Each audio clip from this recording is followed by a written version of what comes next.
Good evening everybody.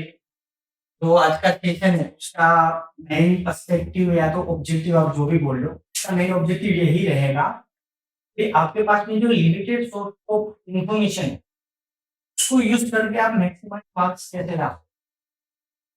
आप भी लक्ष्मीकांत पढ़ रहे हो, आप भी सचिन पढ़ रहे हो, तो 105, 40, 150 लेके आ रहा है, वो भी लक्ष्मीकांत उस पेपर में ही पढ़ रहा है। तो ऐसी कौन-सी जो गैप बन रहा है आप दोनों के बीच, तो जहाँ पे आप 70, 80 पे रुक जाते हो, जो वहाँ पे 150 पे आ रहा है, वहाँ पे ये गैप किस चीज़ का बन रहा है? उस चीज़ को हम समझ, उस चीज़ को मास्टर करें। वो चीज़ मास्टर हो गई तो समझ लो कि आपकी पीटी होने से कोई नहीं रोका। ठीक है? तो ये चीज़ हमें करनी है। जैसे स्पेसिफिकली मैं अपनी खुद की बात करूँ तो इस बार लास्ट टाइम मैंने प्रीलिम दिया था, उसके बाद में फॉर्चुनेटली मेरा नहीं हुआ था। उसके बाद में I just have 49 days. 49 days में मैंने पूरा सेट से क्लियर किया। ऐसा तो नहीं बोल सकते जो ऑलरेडी मेरी नोट थी वहाँ से मैंने क्लियर किया। देखिए ऑल्दो मैं करंट अफेयर में ग्रिप ली थी, इससे आई स्कोर्ड 138 और 139 तो various according to various keys of the institute. तो ऐसा कुछ तो चीज़ तो है, तो बाकी सब अप्लाई कर रहे हैं, जहाँ पे आप नहीं कर रहे हो, वो चीज़ हमने यहाँ पे आपको दी। लास्ट तक आप बने रहिएगा, हर एक क्वेश्चन में कुछ ना कुछ आपको सीखने को मिलेगा, कि कम नॉलेज के होते हुए भी आप कैसे अटेम्प्ट करते हैं। और एक चीज़ आप यहाँ पे आप समझो, यूपीएससी जो एग्ज़ामिनर जो क्वेश्चन सेट करता है, जो 2 टाइप के क्वेश्चन, एक क्वेश्चन होते हैं जो सोच के करता है कि ये अटेम्प्टेबल है, हर कोई अटेम्प्ट करेगा, ठीक है, टू द पॉइंट है, रूटीन बुक से आता है। यदि वो क्वेश्चन आपने छोड़ दिए, तभी नेगेटिव में जाओगे। और जो बहुत ही डिफिकल्ट क्वेश्चन है, जो वहाँ पे एग्ज़ामिनर सोच सेट करते टाइम ही सोच रहा है कि ये हार्डली कोई कर पाएगा, कोई नहीं कर पाएगा, ये करेगा तो डिफिकल्ट नेगेटिव में ही जाएगा। वो क्वेश्चन आप अटेम्प्ट करोगे तब भी नेगेटिव में जाओगे। तो क्या करना है कि इन दोनों के बीच में बैलेंस बना के चलना। तो अटेम्प्ट करने वाले क्वेश्चन है जहाँ पे मार्क्स आते हैं वो छोड़ के आओगे तब भी आप कॉम्पिटिशन हो रहे हो, और जो नहीं अटेम्प्ट करने वाले हैं वो क्वेश्चन को भी आप अटेम्प्ट कर रहे हो तो भी आप नेगेटिव में जाओगे। यहाँ पे गलती होने की गुंजाइश होती है। तो यही चीज़ हमें सीखनी है कि कहीं पे हमें एक सर्कल बनाना है, कि ये प्रिपरेशन मुझे करनी है, प्रिपरेशन मुझे करनी है। ठीक है? उसमें से क्वेश्चन आ गया, उसको मैं बार-बार करूँगा। ये सेट ऑफ पेरिफेरी बनाओ अपनी नॉलेज की। यही रिसोर्सेज़ मुझे करना है, जो रिसोर्सेज़ मैं पर्टिकुलरली बता भी जाऊँगा। कि उतना ही आपको मास्टरी करना है। यदि क्वेश्चन आए तो वो छूटना नहीं चाहिए। लेकिन उसके बाहर से कोई क्वेश्चन आए तो कॉन्फिडेंस के साथ में आप उस चीज़ को छोड़ो। जैसे स्पेसिफिकली मैं खुद की बात कर रहा हूँ कि जो स्पोर्ट्स के क्वेश्चन आते थे, वो जनरली मैं छोड़ देता था। क्योंकि मुझे पता ही नहीं स्पोर्ट्स की एबीसीडी भी मुझे नहीं पता है। तो मैं कि किस कौन से नॉलेज के बेस पे मैं उस क्वेश्चन को अटेम्प्ट करूँ, है ना? उसको करने का कोई मीनिंग ही नहीं है। और दूसरी चीज़, फॉर एग्ज़ाम्पल आप ये पेपर अटेम्प्ट कर रहे हो तो उसका ये मतलब नहीं है कि एक ही बार में करना है। मैं 3 सेट ऑफ राउंड अटेम्प्ट करने के लिए लेता हूँ।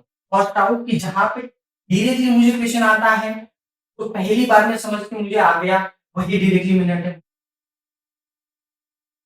दूसरी बार कि भई जहाँ पे अब जैसे for example this is the question, let's suppose for example this is the question, यहाँ पे आप, ठीक है? अब जिसे फॉर एग्ज़ाम्पल यहाँ पे 2 स्टेटमेंट्स, अब 2 स्टेटमेंट में से लेट्स सपोज़ मुझे यहाँ पे 100% पता है कि ये सही है, लेकिन यहाँ पे मैं डाउट हूँ, क्या होगा?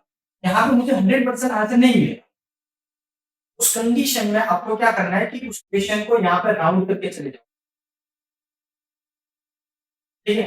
अब दूसरी कंडीशन में लेट्स सपोज़ फॉर एग्ज़ाम्पल मैंने दूसरा क्वेश्चन अटेम्प्ट किया, लेकिन मुझे यहाँ पे 100% आता है। क्वेश्चन सेकंड क्वेश्चन मुझे 100% आते हैं, तो फिर क्या करो इंस्टेंटली जाओ ओएमआर पे, आपको पता है कि इसका आंसर ये है तो ए पे जाके फिल द ब्लैंक, जो सच होता है वहीं पे उसी टाइम पे फिल करो। प्लस क्या होगा कि भाई कोई क्वेश्चन को बार-बार वापस सोचना तो ओवरथिंकिंग ये चीज़ वहाँ पे गलत है। ठीक है? तो कोई क्वेश्चन का आपको फर्स्ट ही राउंड में आपको आंसर आ रहा है, इस टाइम पे आपको अटेम्प्ट करना है। ठीक है? अब मैं फॉर एग्जाम्पल मैं अपनी जनरली मैं अपना बताऊँ कि फॉर एग्जाम्पल मैं 3 राउंड लेता हूँ, तो जो फर्स्ट राउंड होता है ना, उसमें मुझे 40 से 45 क्वेश्चन तक मुझे जनरली आ रहा है। लेट्स सपोज़ 45 का फिगर लेंगे तो उसमें से जनरली ऐसे होंगे कि 40 मेरे सही हो गए, 5 गलत हो गए। ठीक है? अब बाकी के बचेंगे ना, लेट्स सपोज़ 45 यहाँ पे ले लूँगा तो फिर बचेंगे कितने? 55। अब 55 क्वेश्चन में से जब मैं फर्स्ट राउंड अटेम्प्ट कर रहा हूँगा, तब मैं ऐसे क्वेश्चन भी आइडेंटिफाई करूँगा जो छोड़ने के लिए है, जो मुझे दूसरे राउंड में देखना ही नहीं है। लेट्स सपोज़ कोई स्पोर्ट्स का क्वेश्चन आ गया, कोई लेट्स सपोज़ एग्रीकल्चर का क्वेश्चन आ गया, तो बहुत ही डिफिकल्ट है। तो मुझे पता है कि मैं 1 घंटा क्या पूरा 1 साल भी दे देना सोचने के लिए, तब भी मुझे नहीं आएगा। इस क्वेश्चन को मैं वहीं पे क्रॉस कर दूँगा। फिर दूसरे राउंड में मुझे ऐसे क्वेश्चन नहीं करने हैं, नॉट एट ऑल। तो ऐसे मिनिमम आपको 10 टू 15 क्वेश्चन मिल जाएँगे हर एक क्वेश्चन के ऊपर। Depending upon the difficulty level 10 to 15 question definitely ऐसा मिलेंगे बहुत ही डिफिकल्ट, है ना? तो इस जो सेकंड राउंड में आपको थर्ड राउंड में क्या करना है कि ये जो सेकंड राउंड में जो ये 15 क्वेश्चंस है ना, जो बहुत ही डिफिकल्ट है, उसपे क्रॉस लगा दो। सेकंड राउंड में उसको टच भी नहीं करना है, ठीक है? तो आपका मैक्सिमम अटेंटिव कितना बनना चाहिए? Approximate I am taking very general, generally आपको कितना बनना चाहिए? 85 तक, 85 टू 90 तक, ठीक है? जो लोग 100 आउट ऑफ 100 अटेम्प्ट करते आ रहे हैं, तो यही चीज़ सीखनी है कि कुछ चीज़ छोड़ने के लिए ही प्रिपेयर फिज़िकली डिज़ाइन किए गए हैं। क्वेश्चन को आप अटेम्प्ट करोगे तो बाय डिफ़ॉल्ट वहाँ पे नेगेटिव में आप जाओगे। है ना? उस क्वेश्चन को डेफिनिटली आपको क्या करना है? छोड़ ही देना है विदाउट एनी सेकंड थॉट, ठीक है?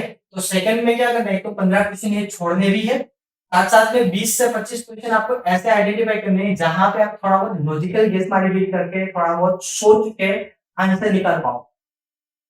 ठीक है? अब ये 20 में से 15 भी आपको सही हो जाएँगे ना, कि आप अच्छे स्कोर पे ऑलरेडी पहुँच जाओ।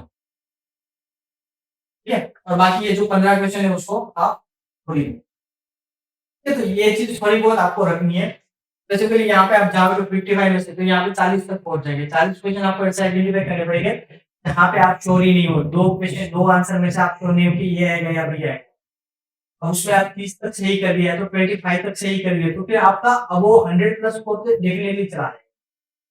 ठीक है? यही चीज़ सीखनी है और यही चीज़ हम यहाँ पे आपको सिखाएँ। ठीक है? तो लेट्स स्टार्ट। तो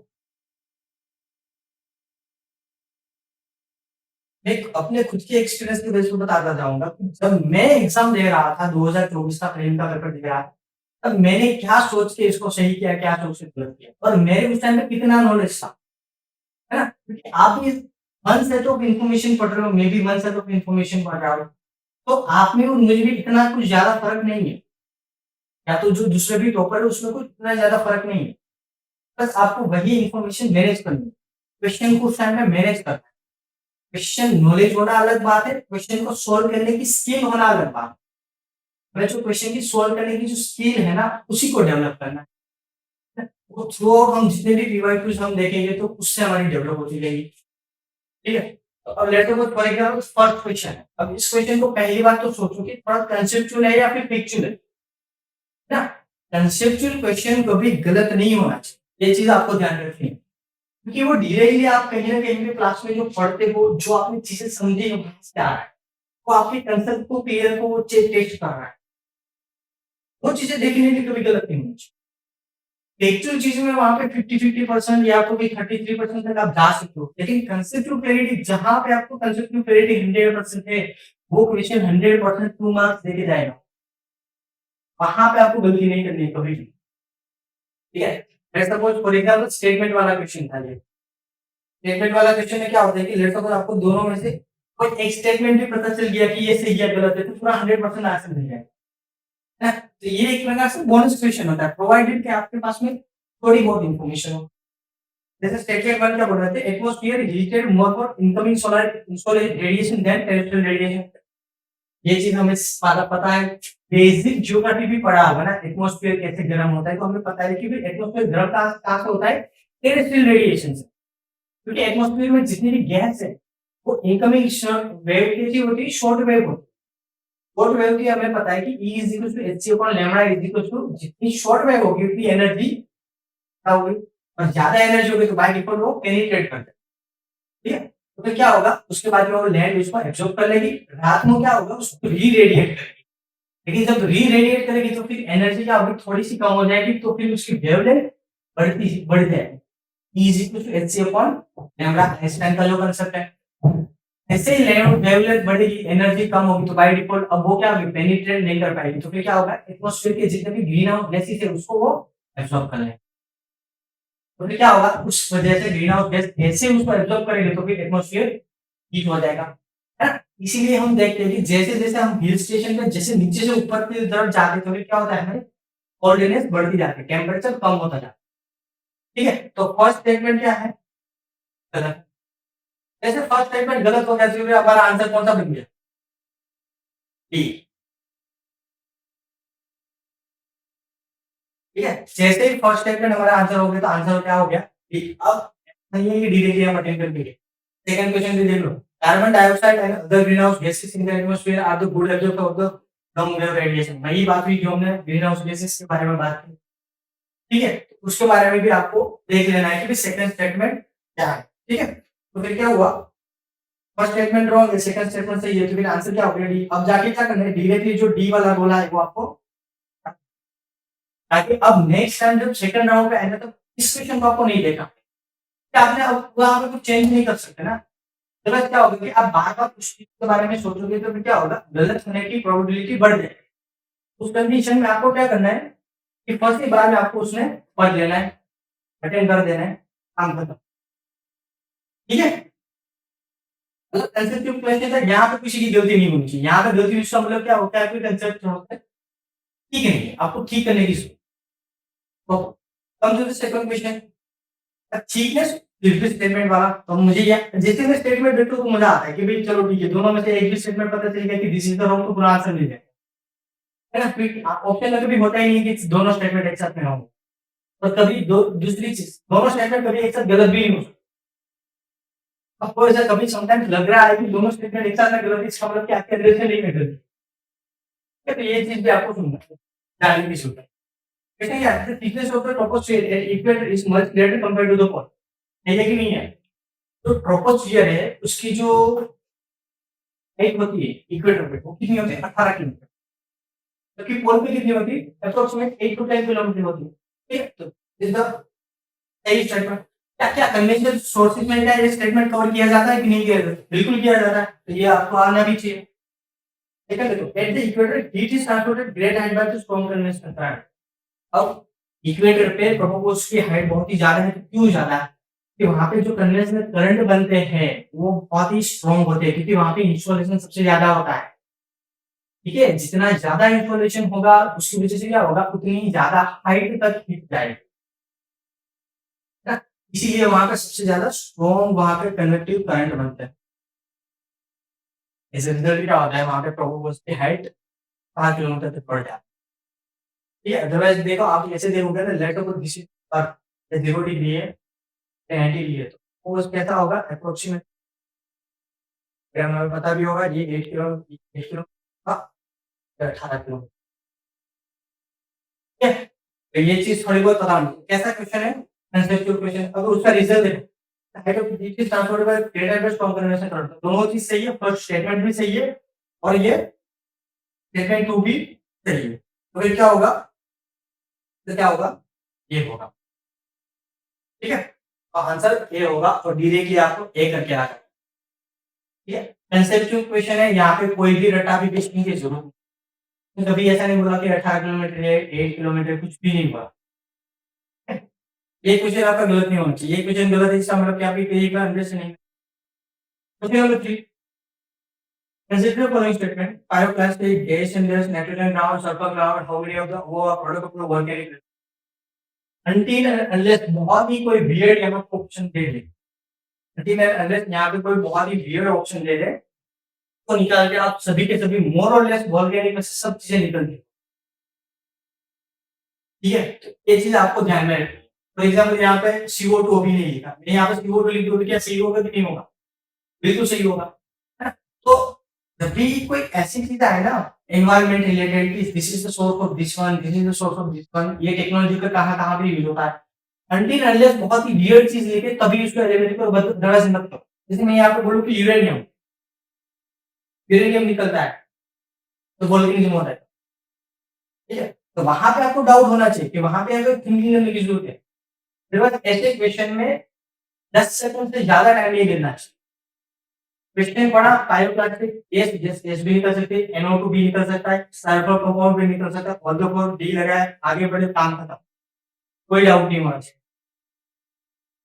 ठीक है, तो ये चीज आपको ध्यान रखनी है। अब यहाँ पे क्या होगा कि थोड़ा सा आपके है ना चीजें टेस्ट होगी कि आपने कितनी हद तक पढ़ा, कितनी हद तक किसी भी चीज को समझा। Missing that, which of the following are correct inferences of thermo isothermal maps in the month of January? Month of January इसका मतलब क्या हुआ कि सन कहाँ पे होगा, तो कैप्रिकॉर्न पे डायरेक्टली ओवरहेड होगा ना। तो बाय डिफॉल्ट है कि जो हमारा नदर्न हेमिस्फीयर है, इंडिया है, वहां पे कौन सी सीजन होगी, विंटर सीजन। ठीक है, क्या होता है टेम्परेचर की ऐसी लाइन जो डिफरेंट डिफरेंट प्लेसेस को जोड़ती है जहां पे इक्वल टेम्परेचर होता है। ठीक है, तो ये हमें समझने की कंसेप्ट हमें पता होना चाहिए। अब वो ऊपर नीचे कैसे जाता है ये थोड़ा बहुत आप देखो।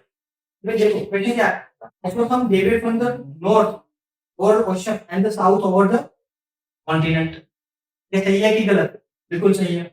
और सेकंड क्या है, the presence of cold ocean current gulf stream north Atlantic drift, यहाँ पे ही सोच के मैं डायरेक्टली सोचने लग जाऊंगी कि स्टेटमेंट क्या है गलत, क्योंकि यहाँ पे किसी बात पे कोल्ड ओशन करंट, और यहाँ पे एग्जांपल जो दी है वो कैसा है, gulf stream north Atlantic drift कैसा है, गल्फ स्ट्रीम कैसा है, वार्म ओशन करंट है ना। धीरे धीरे मेरे माइंड में ये चलना चाहिए कि यस यहाँ पर ट्रीक है, यहाँ पे ट्रीक है जहाँ पे मुझे बताने की ट्राई की जाए क्या है, next North Atlantic Ocean colder than the isothermal bend toward the north. ये कुछ भी आगे पढ़ने की जरूरत नहीं है क्योंकि यहाँ पे जो पहला जो एग्जांपल दिया ना वही गलत है, पूरा स्टेटमेंट क्या हो गया, गलत हो गया। फर्स्ट क्या है, सही है। ये क्या, ये केस कैसे सही है, the isotherm deviate from north over ocean and to south over the continent, for example this is the continent, continent और ये ओशन।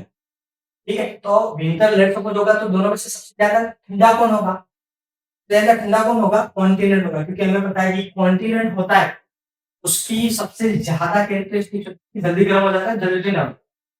विंटर में सबसे ज्यादा ठंडी है तो सबसे ज्यादा ठंडा कौन हो जाएगा, कॉन्टिनेंट। बाय डिफॉल्ट ये सबसे ज्यादा ठंडा है, ओशन कैसा है, रिलेटिवली वार्म है। तो फॉर एग्जांपल यहाँ पे आइसोथर्म जा रहा है 30 डिग्री का, ठीक है, तो हमें पता है कि ओशन कैसा है, रिलेटिवली वार्म है, तो हम उसको 30 डिग्री की यहाँ पे जाना होगा तो कितना कौन सी डिग्री से मिल जाएगा, 30 डिग्री चाहिए, 30 डिग्री चाहिए होगा, सॉरी ये नीचे जाके तो करना पड़ेगा। तो बेंड वर्ड कहाँ पे हुआ, नीचे के डायरेक्शन। ठीक है, ये आपको एक साउथ की यहाँ पे दिखा, साउथ साउथ की डायरेक्शन में वो बेंड होता है। ठीक है, तो आपका आंसर क्या हो जाएगा 1। ठीक है, अब यहाँ पे टेस्ट आपको सोचने की क्या जरूरत है, this is the purely conceptual question. Geography में आप जब भी जितने भी चीजें देख रहे हो कैसी पूछी जा रही है, कंसेप्चुअल क्वेश्चन। बहुत ही ज्यादा रट्टाफिकेशन की जरूरत है, रट्टाफिकेशन वाले क्वेश्चन भी आएंगे यहाँ पे, लेकिन ज्यादा क्वेश्चन कैसे आ रहे हैं, कंसेप्ट, आपकी कंसेप्ट कितने क्लियर, इतने ज्यादा कंसेप्ट क्लियर और उतने ज्यादा मार्क्स मिलेंगे जो। ठीक है, question number 5, which of the following countries are well known for the largest cocoa producer in the world? एक भी साथ एक थोड़ी सी टॉपिक आपको जानने की जरूरत है, उसको बोलते हैं जीन पूल, जो जियोग्राफी बायो जियोग्राफी का पार्ट होता है, जो जियोग्राफी ऑप्शन वाले पढ़ते हैं। जीन पूल का मेन कंसेप्ट ये होता है कि कोई भी प्लांट है, कोई भी फ्लोवर है, तो कहाँ पे ओरिजिन हुआ, तो ओरिजिन क्या है। ठीक है, जैसे फॉर एग्जांपल मैं राइस एंड व्हीट की बात करूं तो मोस्टली कहाँ पे ओरिजिन है, व्हीट की बात करेंगे तो फिर पाकिस्तान के आसपास में रीजन है वहां पे है। और राइस की बात करेंगे तो चाइना के आसपास में, China inter United valley of पूरा रीजन सिचुआन रीजन उसको वहां पे उसका ओरिजिन। ठीक है, जैसे फॉर एग्जांपल मैं पपैया की बात करूं तो पपैया कहाँ है, साउथ अमेरिका में। पोटैटो की बात करूं तो पोटैटो कहाँ है, साउथ अमेरिका में। तो ये जीन को आपको पता होना चाहिए कि कौन कौन से मेजर क्रॉप या तो प्लांट्स है वो कहाँ पे ओरिजिन हुए। एक बार आप गूगल करके भी देख सकते हैं कौन कौन सी चीज कहाँ पे ओरिजिन है, उससे बहुत ही ज्यादा क्वेश्चन आते हैं। ठीक है, अब क्वेश्चन यहाँ पे देखो, उसने कोकोआ का पूछा कि कोकोआ सबसे ज्यादा कहाँ पे होता है। ठीक है, अब देखो ये क्वेश्चन जब मैंने देखा ना तो अब वहां पे 90% प्रोबेबिलिटी है कि आपको भी नहीं पता होगा, मुझे भी नहीं पता होगा। ठीक है, अब उस कंडीशन में मेरा क्या, वहां पे थोड़ा सा इंटेलिजेंस था कि मैंने इसमें से देखा कि सबसे ज्यादा थोड़ा सा अलग कौन सा लिखा है। जैसे फॉर एग्जाम्पल मैं बोत्सवाना और नामीबिया की बात करूं तो ये तो चीता के लिए शायद पूछना, तो मैंने सोचा कि ये तो चीता की वजह से उसने यहाँ पे डाला होगा। मडागास्कर और मोजाम्बिक की बात करूं तो वो वहां पे बहुत ही बड़ा ड्रॉट आया है climate change related, United nation के जो सेक्रेटरी जनरल है उसने बोला था कि ये क्लाइमेट चेंज रिलेटेड ड्रॉट है यहाँ पर। ये उसकी वजह से न्यूज़ में आई थी, तो मुझे लगा उसकी वजह से उसने डाला होगा। अल्जीरिया और मोरक्को में मोर और लेस वहाँ पे फ्रांस के बीच में वहाँ पे कुछ प्रॉब्लम चल रही थी, ठीक है, उस टाइम पे। तो ये उसकी वजह से न्यूज़ में था। और सबसे ज़्यादा वियर्ड भी यहाँ पे ऑप्शन कौन-सा लग रहा है? ये, पहले क्वेश्चन था।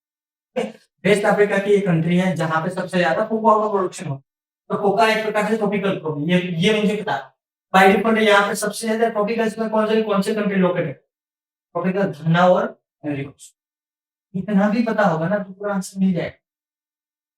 ठीक है, इतनी छोटी छोटी इन्फॉर्मेशन ही आपको चाहिए, उससे ज्यादा नहीं थी।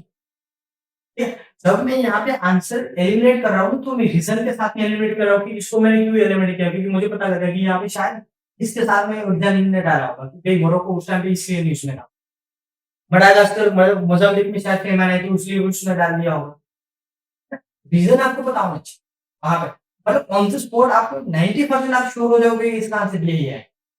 और जब आप बाहर जाके गूगल करते हो तो सबसे पहला आंसर ये आता है, तो आपके 2 मार्क्स का। ठीक है, चलते हैं आगे फिर। Question number 6। अब ये पूरा सा मैपिंग का क्वेश्चन था। मैपिंग आपको एग्जैक्ट आनी चाहिए एग्जामिनेशन में। क्या था? This reference to the Himalaya river यानी Ganga and downstream west to east. West to east हमें काउंट करना है। तो the following is are right sequence.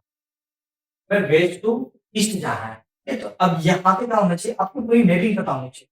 जैसे हम आगे जैसे जैसे सीखने जाएगा ना, जैसे कि अभी पीवाईक्यू का है, जैसे पीवाईक्यू का सेशन खत्म होगा उसके बाद में हम हाई रीडिंग सीरीज लेके आएंगे। वहां पे क्या करेंगे कि मैथ्स है ना उसका रिवीजन करा देंगे। तो हमने अभी तक जितने भी रिलेवेंट मैथ का कलेक्शन हम रिवीजन करा, क्या होगा जल्दी जल्दी आपको रिवीजन सब चीजें हो जाए। ठीक है, अब यहाँ पे फॉर एग्जाम्पल मैं सोचूं तो मुझे कि कौन सी चीज बता रही, फॉर एग्जाम्पल मुझे ये 4 रिवर है, घाघरा, गोमती, गंडक और कोसी। उसमें से सबसे ईस्ट में कौन सी आएगी? कोसी आएगी, क्योंकि पटना के पास में पड़ती है। बाई डिफॉल्ट है सबसे ईस्ट में, मतलब कोसी सबसे लास्ट में होगी। ये दोनों ऑप्शन तो सी और डी चला गया। अब बचा कौन सा? ए और बी। अब कंडीशन में देखो कि दोनों में सेम क्या, ये दोनों तो सेम कंडीशन है। गंडक और कोसी ये दोनों की दोनों चीजें सेम। बचा क्या? घाघरा, घाघरा घाघरा पहले आएगी या गोमती पहले आएगी, या तो फिर गोमती पहले आएगी या तो फिर घाघरा पहले आएगी। दोनों ही चीज आपको आइडेंटिफाई करनी कि सबसे पहले कौन सी आएगी। अब वहां पे आप सोचोगे, कई बार पता होगा कि सबसे पहले कौन सी आएगी, रामगंगा आएगी, देन गोमती आएगी, देन घाघरा आएगी, घाघरा आएगी, देन गंडक आएगी, देन कोसी आएगी। ठीक है, मतलब लेट्स सपोज फॉर एग्जांपल ये आपको सीक्वेंस नहीं भी पता है, लेट्स मैं तो यहाँ पे बहुत ही अच्छे से मैंने उसको मैच मुझे पता था, लेकिन नहीं भी पता है तो फिर आप 1-2 तक तो पहुंच ही जाओगे। थोड़ी सी इन्फॉर्मेशन, जैसे मैंने क्या बोला कि मुझे इतनी इन्फॉर्मेशन थी कि कोसी सबसे पहले बीच में आता, क्योंकि वो पटना के बारे में हमें पता है ना कि पटना में वो सबसे ज्यादा काफी सारी वो फ्लड की प्रॉब्लम करती है। ठीक है, तो कोसी सबसे लास्ट में थी, और उसके बाद में जो आगे की 2 चीज हो हमें फाइंड आउट करनी है। और तो ये क्वेश्चन मेरा थोड़ा-सा गलत है क्योंकि मैंने वहाँ पे ओवर थिंकिंग कर दी थी, मैं इसलिए बोल रहा हूँ। मैंने सबसे पहले इसका बी आंसर दिया था, ठीक है? लेकिन अब मुझे लगा कि थोड़ा-सा मैंने वहाँ पे ओवर थिंकिंग करके उसके बाद में जब टिक करने गया तब मैंने ए कर दिया था, ठीक है? अदरवाइज़ उसका आंसर यही है, गोमती एंड घाघर, गंडक एंड, मतलब इसलिए बोल रहा हूँ कि जब भी आपको कोई चीज़ डायरेक्टली वहाँ पे आ जाए ना कि भई यही आंसर है, तो उसका उसी टाइम पे टिक करो। ओवर थिंकिंग ज़्यादा करोगे तो वहाँ पे ज़्यादा चांसेस है कि वहाँ पे गलत। किसी का वैसे फिर से स्टेटमेंट वाला क्वेश्चन बहुत ही मजा आ गया, लेकिन अब यहाँ पे क्या है स्टेटमेंट। इस स्टेटमेंट में क्या है, rainfall is one of the reason for the weather in the rocks. यही बात है, रेनफॉल जैसे आएगा तो बाय डिफॉल्ट किसी भी रॉक पे पड़ेगा तो उसमें बहुत ही बड़ा फोर्स के साथ में पड़ेगा, तो छोटी छोटी कंकर बन जाएगी, तो बाय डिफॉल्ट ये सब पोर्शन हो। Rain water maintain the carbon dioxide in the solution, जो भी बात सही है। Rain water contain atmospheric oxygen, बात सही है, बात सही है। तो पर लेकिन क्या इसका वेदरिंग होगी? यहाँ पे ऑप्शन आप देख लो क्या कर सकते। Both statement 2 and 3 correct and both are explain the statement 1। क्योंकि आप जब आयरन की कोई भी चीज होती है, आयरन की चीज होती है, फॉर एग्जांपल यहाँ पे एक तो पहली बात में देखो आपको 1 एंड 2 यहाँ का 100% श्योर है, उस कंडीशन भी सही है, लेकिन एक्सप्रेशन है कि नहीं है हमें नहीं पता। या तो क्वेश्चन में जाओ कि कोई इनकरेक्ट वाला कोई स्टेटमेंट है, only one of the statement 2 and 3 correct and explain statement 1 है, both statement 2 and 3 correct but only one of them explain, neither 1 2 nor is correct, ये तो गलत है। है ना? कि वो गलत है ऐसा बोल रहे हैं कि इनकरेक्ट है। गलत ऐसा तो है नहीं, तीनों की तीनों स्टेटमेंट सही है। ठीक है? अब देखना है कि दोनों में से कौन-कौन एक्सप्लेन कर रहा है। फर्स्ट तो बाय डिफॉल्ट है स्टेटमेंट स्टेटमेंट 2 एक्सप्लेन कर रहा है। लेकिन यहाँ पे दिक्कत यहाँ पे सोचने वाली बात यहाँ पे स्टेटमेंट 3 में थी। क्योंकि ऑक्सीजन है उसकी वजह से क्या कोरोजन होता है? हाँ, होता है। क्यों होता है? जैसे सपोज़ कोई भी रॉक में आयरन है, ठीक है? आयरन होगा तो फिर क्या होगा कि बाय डिफॉल्ट उसको ऑक्सीजन मिलेगा तो वो क्या बनेगा Fe2O3। उसकी वजह से क्या होगा वहाँ पे रस्टिंग स्टार्ट हो जाएगी। फिर से क्या होगा वेदरिंग बन जाता है। उस प्रोसेस को क्या बोलते हैं ऑक्सीडेशन। ठीक है? तो ये क्या बेसिक एनसीईआरटी में भी कवर है और अदरवाइज़ कोई भी कोचिंग का भी आप चीज़ें पढ़ते हो ना वहाँ बेसिक कंसेप्ट में ये चीज़ पढ़ाई जाती है। ठीक है? तो ये क्वेश्चन गलत नहीं होना चाहिए। बाय बाय डिफॉल्ट आंसर क्या आएगा? Both 2 and 3 are correct and both them excellent statement. समझ आई बात? मतलब आप यहाँ पे देख लो एक ये क्वेश्चन को छोड़ दो आप कि जहाँ पे पूरी फैक्चुअल चीज़ यहाँ पे थी। छोड़ के अलावा बाकी जितने भी क्वेश्चन थे मोस्टली कैसे थे? Conceptual question. मतलब कंसेप्ट आपके ठीक हो गए ना आप बहुत ही झंडे गाड़ के आओगे। ठीक है? ये चीज़ हमें सीखनी है। क्वेश्चन नंबर 8 4 घंटे दी है। How many of the above content are border with north sea? North sea के साथ-साथ में कौन बॉर्डर करता है? क्या ये चीज़ें करंट अफेयर में थी? हाँ, बिल्कुल थी नॉर्थ सी में। कि नॉर्थ स्ट्रीम वो सब चीज़ें उसके बाद में काफ़ी सारे वहाँ पे बाल्टिक सी पे कनेक्ट करके हम रशिया में जा सकते हैं। वो सब चीज़ें वहाँ पे न्यूज़ में भी प्रश्न North Sea is the reserve of oil reserves. वहाँ पे काफ़ी सारे ऑयल रिजर्व वहाँ पे मिलते हैं। है ना? तो वहाँ की इस वजह से भी काफ़ी न्यूज़ में थी। और कौन-कौन से कंट्री यहाँ पे को बॉर्डर करेंगे? तो यहाँ पे ये तो नॉर्मल चीज़ है। फॉर एग्ज़ाम्पल अब यहाँ पे क्या आपको 100% एग्ज़ैक्ट पता होना चाहिए। कौन-कौन से कंट्री करेंगे? क्या रशिया करेंगे? नहीं करेगा। क्या नॉर्वे करेगा? नॉर्वे करेगा? नॉर्वे भी नहीं। नॉर्वे नॉर्वे होगा, फिनलैंड होगा और स्वीडन होगा और फिनलैंड। ठीक है? तो नॉर्वे करेगा? बिल्कुल करेगा। नॉर्वे रशिया करेगा? रशिया नहीं करेगा। नॉर्वे करेगा? बिल्कुल करेगा। जर्मनी करेगा? बिल्कुल जर्मनी करेगा। लेकिन फिनलैंड नहीं करेगा क्योंकि फिनलैंड दोनों के बीच में आ रहा है। फिनलैंड यहाँ पे आ जाएगा। पास में बॉर्डर लगती है। ठीक है? तो उन दोनों को निकाल दो तो क्या आएगा? ओनली 2। ये क्या आराम से हो जाएगा क्वेश्चन इजी था क्वेश्चन यस क्वेश्चन इजी था प्रोवाइडेड कि थोड़ी बहुत ज्योग्राफी आपको आती है मैपिंग आपको आती है। अब मैपिंग करने का सबसे बेस्ट तरीका मैं आपको बता रहा हूँ कि कोई भी चीज को आपको बेस्ट मैपिंग करनी है तो फिर क्या करो आप गूगल मैप का यूज करो। आप डायरेक्टली गूगल पे जाके मैप उसके सर्च मत करो आप खुद गूगल पे जाओ वहां पे सर्च करो कौन सी है कहाँ खुद लोकेशन आइडेंटिफाई करो आप जितना भी जूम करते जाओ उतना जूम कर सकते हो वहां पर। वो सबसे ज्यादा बेस्ट एडवांटेज आपके पास में ये रहेगा कि आप जितना ज़ूम कर पाओगे, वहाँ पे काफ़ी सारी पोर्ट सिटीज़ आपको दिख जाएगी, कैपिटल भी आप अच्छे से देख पाओगे, सब चीज़ें आपको वहाँ मिल जाएगी। बेस्ट रहेगा कि गूगल मैप का आप यूज़ करो। जैसे हम आगे गेटिंग की क्लास लेंगे तो वहाँ पे हम गूगल मैप से ही करवाएँगे आपको। वहाँ पे सबसे ज़्यादा आपको क्वेश्चन है, this is big factual question but difficult question. अब यहाँ पे ये क्वेश्चन आपको नहीं आते तो वहाँ पे छोड़ सकते हो। लेकिन वो डिपेंड करेगा कि कौन से क्वेश्चन यहाँ पे क्वेश्चन जैसे फॉर एग्जांपल यहाँ पे वाटरफॉल है, देन और रिवर है। तीनों की तीनों इन्फॉर्मेशन सही होनी चाहिए। तब जाके आप नहीं कर पाओगे। लेट्स सपोज इतनी फैक्चुअल चीजें आपको नहीं पता है, कंडीशन में आप क्या कर सकते हो, ऐसे क्वेश्चन को सेकंड और थर्ड में रख सकते हो, थर्ड राउंड, सेकंड राउंड या तो थर्ड राउंड, जहाँ पे आप सोच के आ सकते हो। ठीक है? For example Gwalior fort, Malwa region में, नर्मदा में, ये मोस्ट बहुत ही फेमस है, डायरेक्टली आपको पता ही होगा, तो ये तो फर्स्ट चाहिए। ठीक है? सेकंड देखो, इंक्लूड है छोटा नागपुर में सुवर्णरेखा। अब इसकी स्पेलिंग मुझे नहीं पता थी।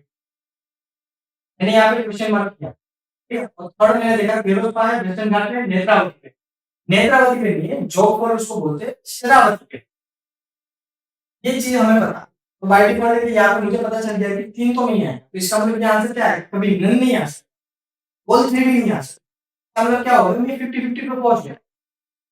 अब मैं जाके जब थर्ड राउंड होगा तब जाके रिस्क ले लेंगे। अब रिस्क कब लेना है ना वो भी आपको बताना। जैसे फॉर एग्जांपल आपने 2 राउंड किए। 2 राउंड के बाद में आप ऑलरेडी 80 क्वेश्चन तक पहुंच चुके हो। ठीक है? अब उसके बाद में 3-4 जो बहुत ही लीस्ट कंट्रोवर्शियल क्वेश्चन आपको लगे ना वहां पे जाके रिस्क। ठीक है? लेट्स सपोज आप ऑलरेडी 85 तक पहुंच चुके हैं, 85।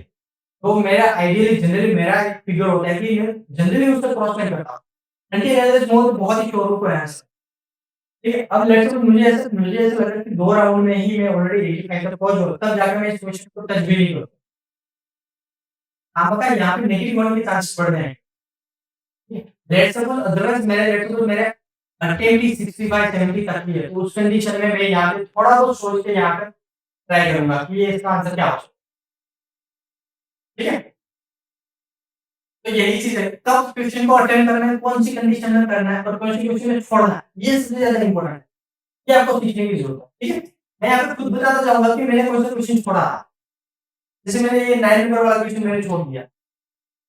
नंबर 10 अब यहाँ पे क्या है रीज़न है, माउंटेन रेंज और टाइप्स ऑफ माउंटेन। तीनों में से कोई एक एक भी चीज़ गलत है तो पूरा लाइन गलत हो जाएगा। ठीक है? तो मतलब यहाँ पे भी आपको एक्यूरेसी 100% एक्यूरेसी। जैसे फॉर एग्जांपल चेक वोल्केस माउंटेन वो कहाँ पे है? यूरोप में है। ये जनरली पढ़ाया जाता है क्लास में, सबको पता होता है? यस पता होता है सबको। आपको नहीं पता है तो मतलब कि जनरल इन्फॉर्मेशन आपकी कम है। वोल्केस mountain is the block mountain जो जर्मनी के राइन रिवर वैली में है। सबको पता होता है। ठीक है? तो ये गलत हो गया। यूरोप में है आल्प्स लेकिन वो ब्लॉक माउंटेन है। नहीं, ब्लॉक माउंटेन नहीं है, कैसे फॉल्ट माउंटेन है। ठीक है? तो मतलब जनरली उसने क्या किया इन दोनों को उसने ये जनरली यूपीएससी की टेंडेंसी होती है कि भाई एक-दूसरे में जब भी कोई ऐसी कोई पेड़ वाली चीज़ आए ना तो सामने-सामने से पोस्ट करवा दें। ठीक है? तो ये भी गलत हो गया, ये भी गलत हो गया।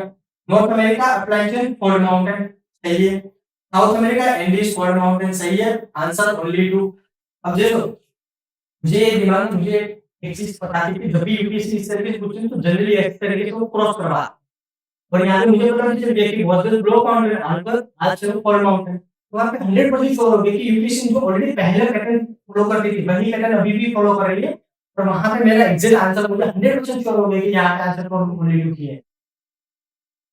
ठीक है? तो मतलब वहाँ पे आप आंसर एलिमिनेट भी कर रहे हो ना, कॉन्फिडेंस के साथ एलिमिनेट करो वहाँ पे। इंस्टेंटली पता होना चाहिए कि इसका आंसर यही आ सकता है। ठीक है? ऐसे ब्लड को 10 क्वेश्चन आप अटेंड करोगे तो 9 सही हो गए, एक गलत हो भी सकता है, बहुत कॉन्फिडेंस के वजह से। लेकिन 9 तो सही है ना, बहुत ही ज़्यादा हाई पॉजिटिव में रहना, यही इम्पोर्टेंट यही सीखना है। Question number 11 This is the following code. It is that which of the overall is considered green field? Green field. Green field यहाँ पे एक चीज लिखनी ग्रीन फील्ड तो पहले था ही नहीं अभी जस्ट नया बना है वहां पे पहले कुछ था ही नहीं।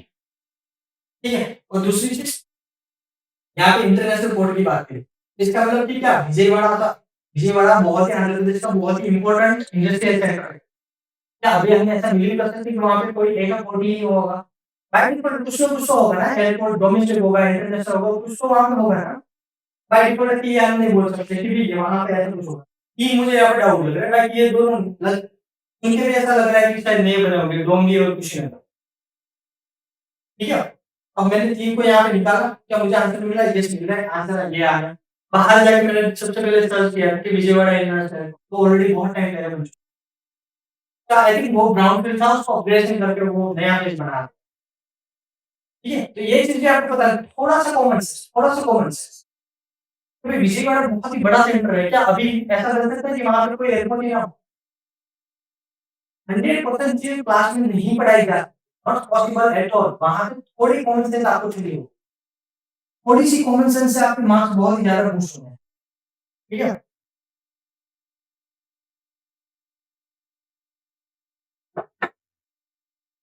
क्वेश्चन नंबर 2 व्हाट वेट्स ये क्वेश्चन ना ही कंसेप्चुअल होगा ना ही करंट होगा, बड़ी कॉमन सेंस वाला क्वेश्चन, ठीक है? Question number 2 water vapour statement correct पूछा, करेक्ट पूछा, इनकरेक्ट पूछा वो भी आपको देखना पड़ेगा। इस gas amount of which decrease with the altitude बात सही है कि गलत है? सही है सबसे ज़्यादा वाटर वेपर का कंटेंट कहाँ पे मिलता है? सरफेस पे जैसे हम ऊपर जाएँगे तो फिर क्या होगा?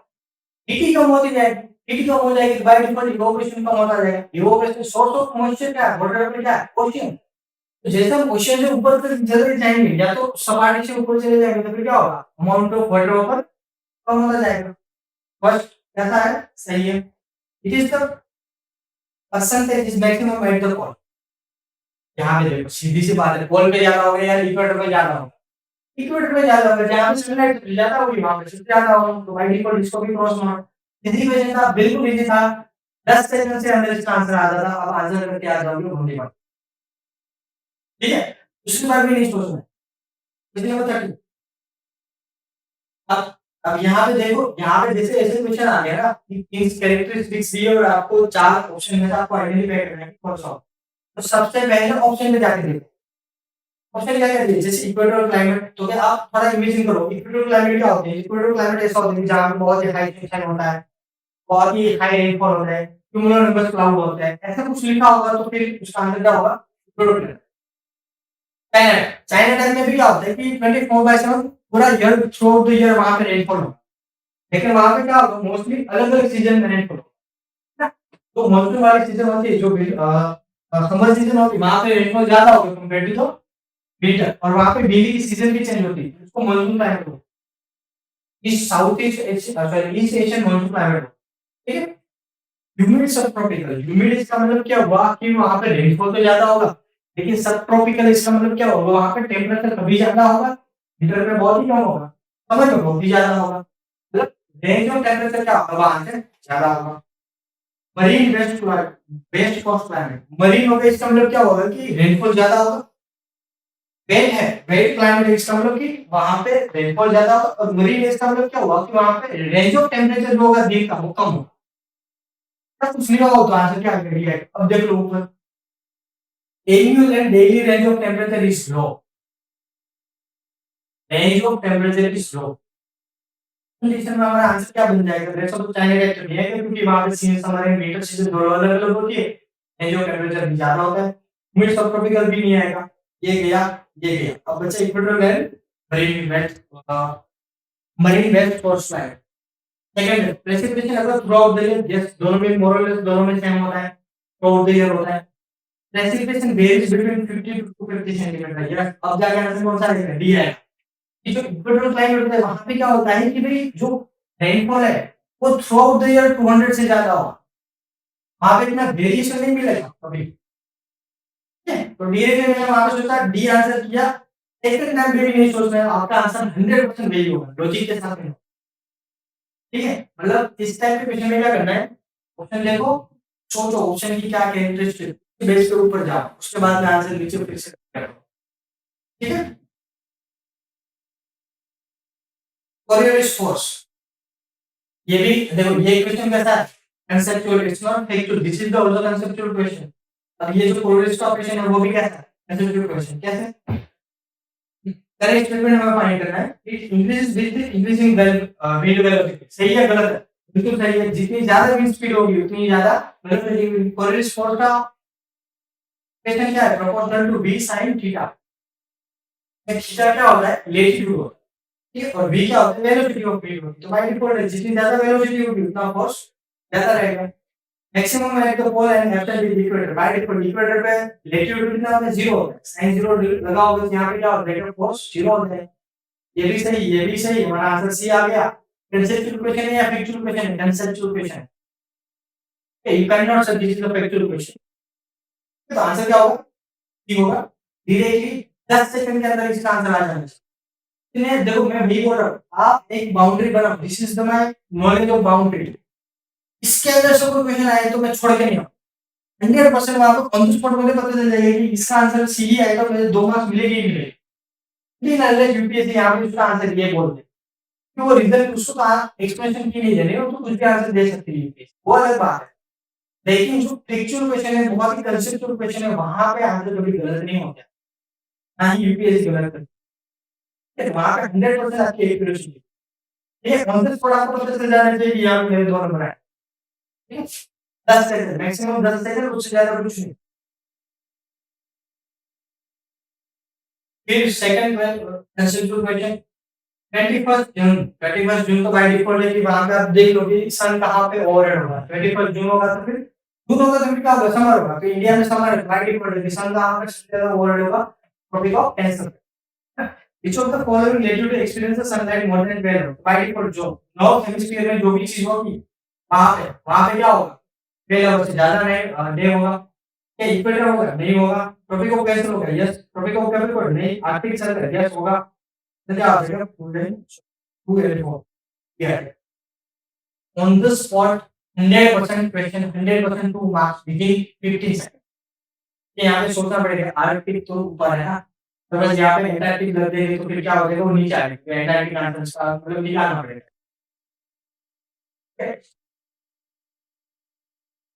अच्छा मैं यहाँ पे एक चीज आप यहाँ पे सोचना फॉर एग्जाम्पल मैं अर्थ को प्लेट कर दूं कभी तो चीजें बन सकते हैं। सोचना अपने हिसाब से कि लेट्स सपोज ऐसा क्वेश्चन आ जाए कि मैं अर्थ को प्लेट बना सर्कल नहीं स्फेरिकल नहीं प्लेट बना उस कंडीशन में क्या वहां पे कोई सीजन आ सकता है? सीजन क्यों आती है ये सब चीज सोचना। ठीक है क्वेश्चन नंबर 6 फिर से वो वाला क्वेश्चन वही डिस्क्रिप्शन है नीचे साथ में चार कोई चीज आपको वहां पे फाइंड आउट करनी है। ठीक है तो आप चीजें पहले ऑप्शन दे लो कौन कौन सी अमेज़न बेसिन हाँ तो ब्राजील वाली से उसकी क्या आना चाहिए कोंगो बेसिन तो देश यहाँ पे सबसे ज्यादा डेस्क फॉरेस्ट मार्ची फॉरेस्ट ये सब चीज ज्यादा आनी चाहिए। कोई बेसिन तो ये तो मुझे नहीं पता कि कोई बेसिन क्या है। रियो डे प्लाटा बेसिन ये तो नहीं पता लेकिन रियो डे मुझे पता है Rio de Janeiro something Brazil में कुछ है बाय डिफॉल्ट ये भी साउथ अमेरिका में कुछ इतनी चीज मुझे पता है जितनी आपको पता है। ठीक है पढ़ते जाओ ऊपर क्या चीज है कि one of the region in the world largest tropical Peatland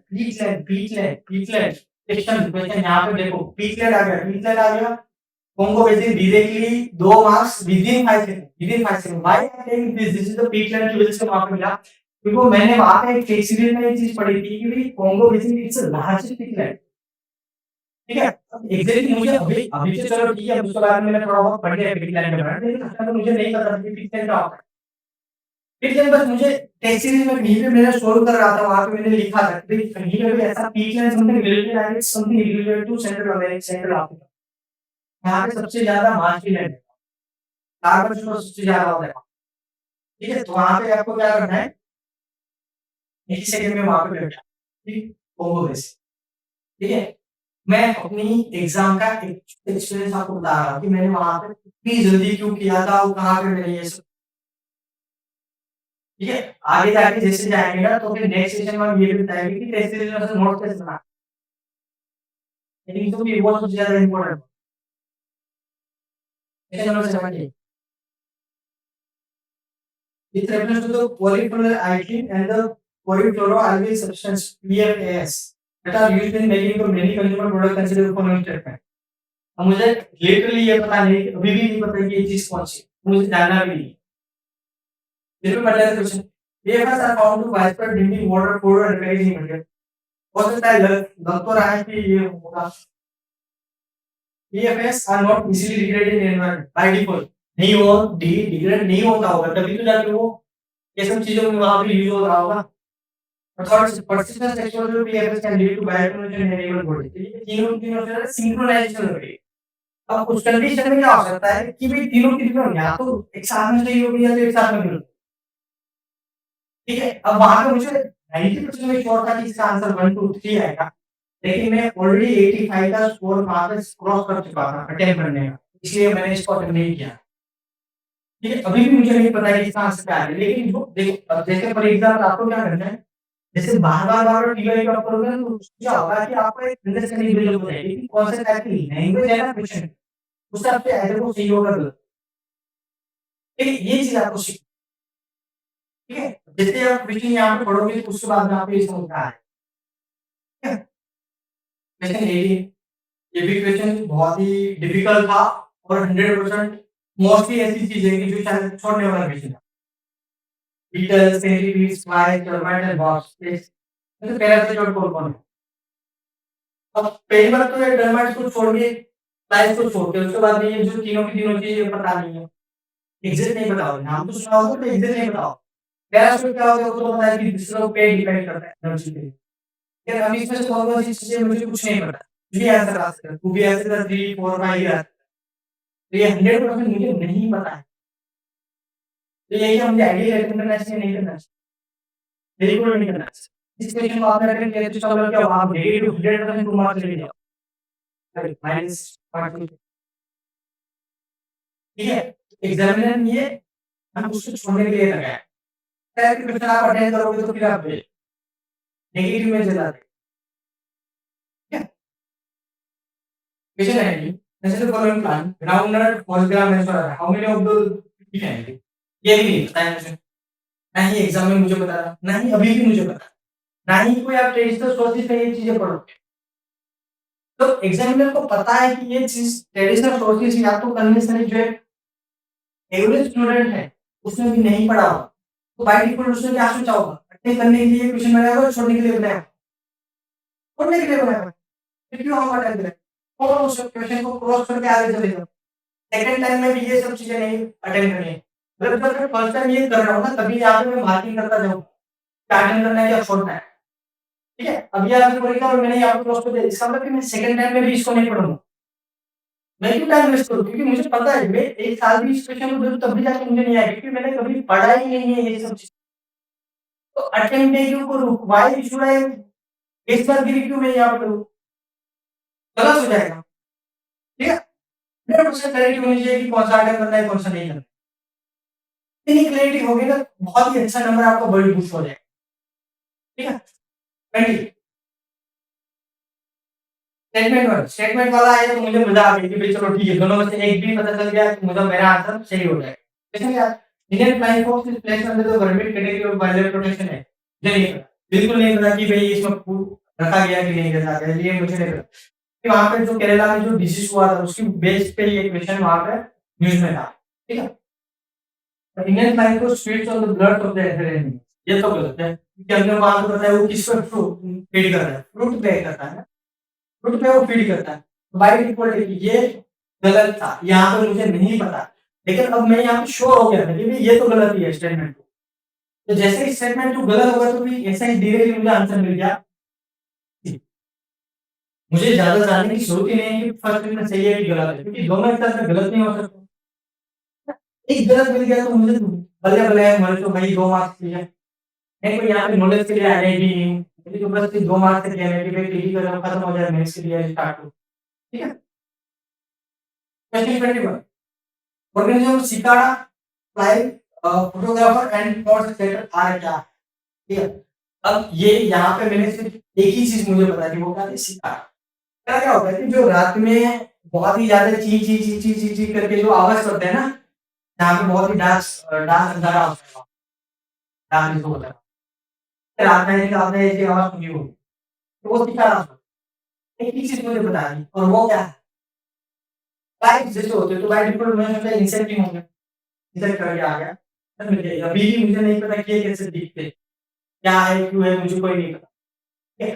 पर ऐसी पेरिफेरल चीज़ें, पेरिफेरल नॉलेज आपको कहाँ से मिलेगी? आपको टेस्ट सीरीज़ से मिलेगी। कोई भी टेस्ट सीरीज़ आपको दे रहे हो तो वहाँ पे आपको क्या करना है? इसके पीछे नहीं जाना है। कि भई मेरे इतने नंबर बन गए, 70 बन गए तो मेरा होगा नहीं होगा। 110 बन गए, 120 बन गए, मार्क्स मैटर नहीं करता टेस्ट करके। वो चीज़ मैटर करती है, वो है ऐसी पेरिफेरल नॉलेज। तो पेरिफेरल नॉलेज आप किस तरीके से बढ़ा सकते हो? जैसे अभी नेक्स्ट क्वेश्चन होगा, हम ये चीज़ कर रहे हैं कि टेस्ट सीरीज़ में नोट्स कैसे बनाते हैं? टेस्ट सीरीज़ को यूज़ कैसे करते हैं? ठीक है? एक टेस्ट सीरीज़ की नॉलेज को हम एक ए4 शीट में कैसे कन्वर्ट कर सकते हैं? और नेक्स्ट सेशन में हम आपको बता रहे हैं कि किस तरीके से हमें आपको टेस्ट सीरीज़ को कन्वर्ट करना है नोट्स में। ठीक है? तो वो ज़्यादा इम्पोर्टेंट है। और ऐसी ही नॉलेज से रिलेटेड अगर आपने 40 टेस्ट सीरीज़, तो इसका मतलब क्या होगा? आपके पास में 40 पेज का ऐसा मटेरियल है जो सिर्फ़ आपके पास है, शायद दूसरे के पास में नहीं है। तो एक वीक के पहले बस उसी को रिवीजन करो ना, क्योंकि फैक्चुअल चीज़ आप पढ़ के जाओगे, अलग ही लेवल का कॉन्फिडेंस होगा। आपको बस यही कॉन्फिडेंस चाहिए कि जिस दिन पे मैं फीलिंग दे रहा हूँ, उस दिन पे चाहे पेपर उधर का उधर क्यों ना आ जाए, लेकिन मेरा पास हो। कॉम्पिटिटिव एग्ज़ाम में कोई दिक्कत नहीं, मार्क्स कम आ सकते हैं, लेकिन कट ऑफ से तो बहुत ही ज़्यादा ही होंगे। यही कॉन्फिडेंस चाहिए, ठीक है? और यही पर्पज़ है इस चीज़ का। क्वेश्चन 2, क्वेश्चन 22 बिज़नेस स्टेटमेंट वाला बढ़िया बात है, एक भी गलत मिल जाए तो बेस्ट चीज़ है। Many chewing gum are found in the market are considered a source of environmental pollution। बात सही है। चिगम से एनवायरनमेंट सॉइल पॉल्यूशन होता है। क्यों? क्योंकि ये पहले हमने पढ़ा है कि वो प्लास्टिक गम से बनते हैं, हम बचपन में भी ये सब चीज़ें पढ़ाई जाती है ना? चलिए चिगम का कहते हैं तो प्लास्टिक कैसे गम बेस्ट, बात सही है। डिग्री के आंसर है। भी सोचने की जरूरत नहीं, डिग्री के आंसर लगा के आ जाओगे। विदाउट 10 टू 15 सेकंड उसके ज़्यादा टाइम ऐसे क्वेश्चन में जाना ही नहीं चाहिए। यहाँ पे आप कंफ्यूज हो रहे हैं, इसका मतलब कि आप बहुत ही ज़्यादा आपकी एवरेज कॉमन अंडरस्टैंडिंग कम, है ना? अब यहाँ पे आपकी कॉमन अंडरस्टैंडिंग को ही बिल्डअप करना है, ताकि आपके नंबर बढ़े। 23 कंट्री के ऊपर, कंट्री और कौन सा इसका नेशनल एलिमेंट है। ब्राज़ील में इदरी है, इदरी क्या है मुझे अभी नहीं पता। इंडोनेशिया में यही है, मडागास्कर में बोनोडो है। तो ये चीज़ें ये पता ही नहीं है तो फिर क्या ही आप इसमें लॉजिक लगाओगे? 100% छोड़ने वाला क्वेश्चन छोड़ के आओ, दूसरी बार भी नहीं देख रहा है, नेक्स्ट क्वेश्चन पे चलो। World Toilet Organization, World Toilet Organization. अब ऐसे जितने भी अब जैसे ये ऑर्गेनाइजेशन है, मैंने कभी पढ़ा नहीं था वर्ल्ड टॉयलेट ऑर्गेनाइजेशन। मैंने मोस्ट प्रोबेबली आपने भी नहीं पढ़ा होगा। तो इतना भी पढ़ा दिया होगा तो जो स्टेटमेंट यहाँ पे पूछा है वो कोई वजह से नहीं, लेकिन फिर भी 100% एक्यूरेसी के साथ में कैसे कवर किया गया है? It's one of the agency of the United Nation. हो सकता है, नहीं भी हो सकता है, I don't know. World Toilet Summit, World Toilet for are the initiative of the organisation inspired action taken by global sanitation gas. ये मुझे देख के ही लग रहा है कि भाई इसी तरीके से उसने कुछ इनिशिएटिव लिया होगा, एनजीओ होगा, ठीक है। और थर्ड यहाँ पे देख लो, the main focus of this organization granted for least developed countries and the developed countries to achieve the open education। तो एनजीओ जनरली इस तरीके से कोई चीज होती है ना, वो जनरली फंडिंग नहीं देती, वो आपको गाइडेंस दे देगी, रिपोर्ट दे देगी, केस स्टडी प्रिपेयर करा के दे देगी, सब चीज दे देगी, लेकिन वहां पे पढ़ने की कोई मेन रीजन नहीं हो। ये चीज मुझे थोड़ी बहुत पता थी इतने सारे ऑर्गेनाइजेशन पढ़ने के बाद, ठीक है। तो बाय डिफॉल्ट 3 तो मेरा 100% गलत है, ठीक है, जबकि 2 यहाँ पे सही है। तो 2 यहाँ पे सही हो गया, तो इसका मतलब क्या हुआ? अब दारोमदार यहाँ पे कहाँ पे बच जाएगा? 1। अब यहाँ पे 1 का इसका मतलब कि यहाँ पे एजेंसी ऑफ यूनाइटेड नेशंस। तो आपको क्या कभी पता है कि ऐसी कोई ऑर्गेनाइजेशन थी जो आपको शायद सुनी ना हो, आपको ऐसा लग रहा है कि शायद हो सकती है, तो मैंने ना सुनी, लेकिन कहीं ना कहीं पे तो आपको यूनाइटेड नेशंस का इतनी बार पढ़ा है तो कहीं ना कहीं पे तो पढ़ा होगा, नहीं होती तो फिर, है ना? नहीं पढ़ा इसका मतलब क्या होगी? ऐसी कोई छोटी मोटी ऑर्गेनाइजेशन होगी जो नॉन प्रॉफिट के लिए काम करती होगी। तो हेल्थ के लिए बहुत सारी ऑर्गेनाइजेशन है, एजुकेशन के लिए बहुत सारी ऑर्गेनाइजेशन है, वुमेन के लिए बहुत सारी ऑर्गेनाइजेशन है। और दूसरी चीज, जहाँ पे यूनाइटेड नेशन की जो भी चीजें होती है ना, वहाँ पे यूनाइटेड नेशन लिखा है। जैसे वुमेन के लिए क्या है? यूनाइटेड नेशन वुमन है, ठीक है। इस तरीके से आपको थोड़ी बहुत सोचोगे ना, तो वहाँ पे आपको पता चलेगा this is not the body of United nation, मतलब क्या आ जाएगा? वुमन, ठीक है। ऑन द स्पॉट आपको पता चल जाना चाहिए कि भाई ये क्वेश्चन गलत नहीं हुआ, इतना ही आपको confidence. Question 25, this is a bit क्या बोलते हैं, कंट्रोवर्शियल क्वेश्चन है, जो कि जहाँ पे अभी एग्जैक्ट आंसर पता नहीं है, but still line do not have a particular breeding season.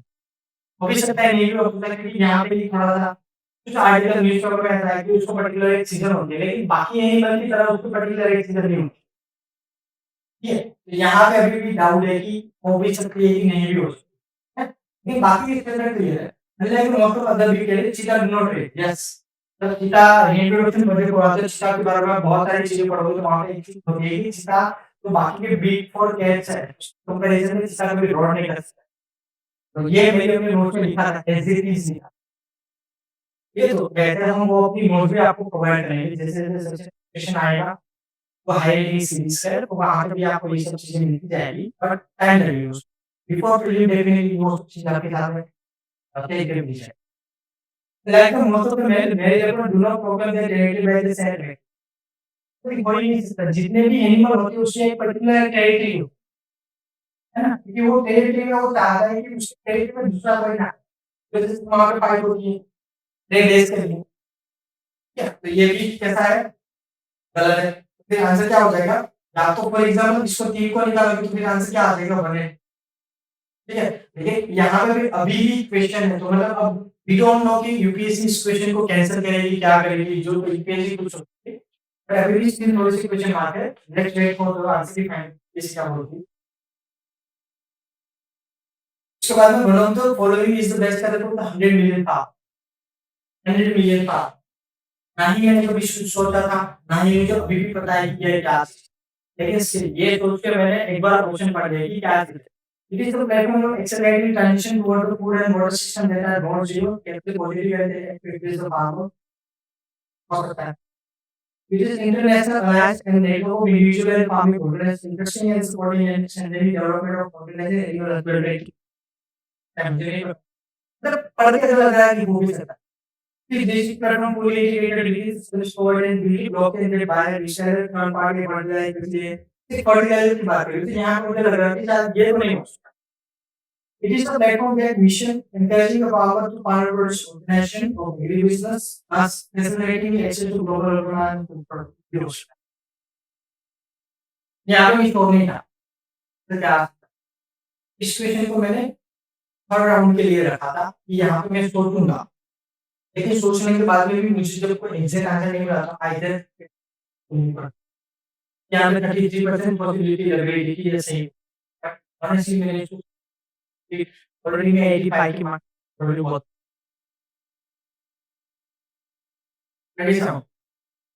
चार चीजें इसमें से क्या बोला how many of the above are considered as distributed energy source distributed इसका मतलब क्या हुआ कि डिसेंट्रलाइज की जहां पे हम सोलर एनर्जी प्रोड्यूस करके उसको वापस ग्रिड में या तो फिल्टर लाइन में वहां पे भेज तो इंडिविजुअल होगा रेजिडेंशियल होगा वो एनर्जी खुद प्रोड्यूस करेगा और जो सरप्लस एनर्जी होगी यूज करने के बाद उसको क्या करेगा फिल्टर में उसको भेज ठीक है इसमें से कौन सी चीज हो सकती है बैटरी स्टोरेज गैस हो सकती है बायोमास जनरेटर गैस हो सकती है fuel cell gas rooftop solar gas चार की चारों से वहां पे एनर्जी स्टोर होगी या प्रोड्यूस होगी जो एक्स्ट्रा सरप्लस होगी उसको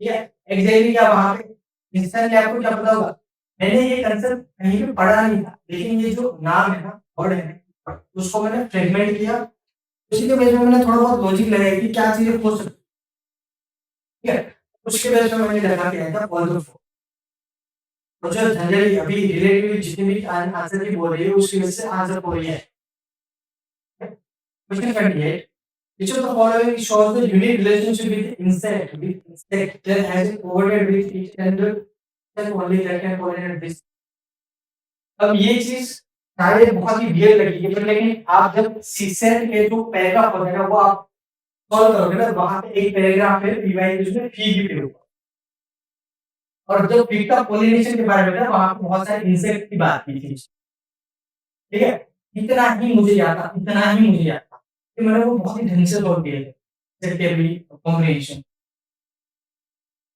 उसी के बेस पे वहां पे इंस्टेंटली मुझे सब ये चीज सबकॉन्शियस माइंड में होती जैसे ये चीज पढ़ी सबकॉन्शियस माइंड में आया कि ठीक आंसर आ सकता है मेरे पास कोई लॉजिक नहीं था अदरवाइज इस क्वेश्चन को करने का अटेम्प्ट करने का नहीं पता होता ना मैं इस क्वेश्चन को छोड़ देता लेकिन मुझे बस पता नहीं आई डोंट नो व्हाई वो क्वेश्चन पढ़ के डिग्री के अंदर से ऊपर फीलिंग आ गई इसका आंसर ठीक ही हो बाहर आया सर आंसर एग्जैक्टली आंसर है ना कोई भी चीज पढ़ते हो खाली नहीं जा कहीं ना कहीं पे इनडायरेक्टली काम आ रहा है ना ऐसे ही हमें बिल्डअप करना है लेकिन नंबर 29